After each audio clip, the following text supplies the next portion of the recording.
sa ating architecture ng patrol or deployment ng ating patrol deployment, may record ako ni Earth mamaya na sa YouTube na. Walang magawa talaga. Kain mo na! Mamaya makakita ko eh. Okay. For example, sa ating architecture, you have multiple installations of patrol agents, and then lahat yun nag-generate ng mga performance notification. If we set up some thresholds like 80%, above 80%, magbabato siya ng alarm. Kung wala tayong installation ng profit, let's say, lahat yung mga agents there, we have 50, and then lahat yun up to 80% utilization dahil sa congestion sa bandwidth. How could we say na ano yung accurate problem na generate kung lahat ng data or lahat ng notification matatanggap natin. So with a proactive net service, it tells us kung ano talaga yung pinaka-probable root cause based on those 50 notifications. Lalagay mo sa YouTube talaga. What? What? Foreigner! So, dahil dun sa mga intelligent notification, it reduces our operational costs associated to threshold and correlation management. So, kung wala tayong proactive, we need to manage those notifications. Kailangan pa natin sa ibang mga institutions or ibang organizations, may manual nilang kino-correlate yun. Hindi sa isang nilang data.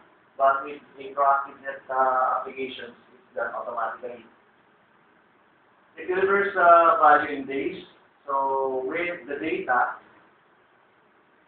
sino dito familiar sa Genius? Mouse? Hindi. Genius chat. Yung Genius ni Apple, wherein yung song data is in-store niya sa isang malaking database and parang nire-relate niya every song to one another. Kung if you're using a Mac, ganun yung parang ginagawa niya. It would be suggested yan. Smart playlist. Yes. So, ganun din yung ginagawa niya. The system adapts dun sa mga changing performance ng ating mga servers. If ever meron kayong malaking utilization in, for example, in the morning, hindi niya i-consider na alert yun.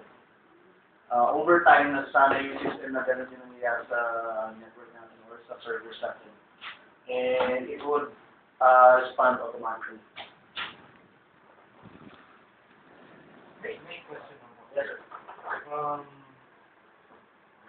How did we arrive at the point na yung sa line reduces operational costs?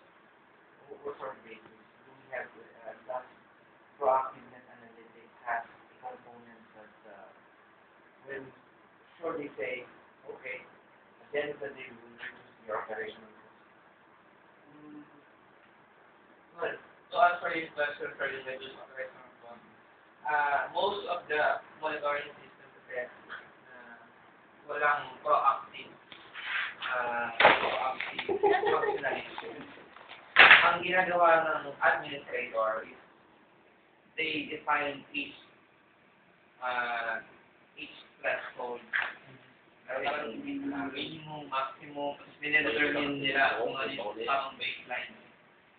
Whereas kung naka-in-place na si Actinet, isa na mismo ang mag-generate ng mga baseline. Parang sa mga biro.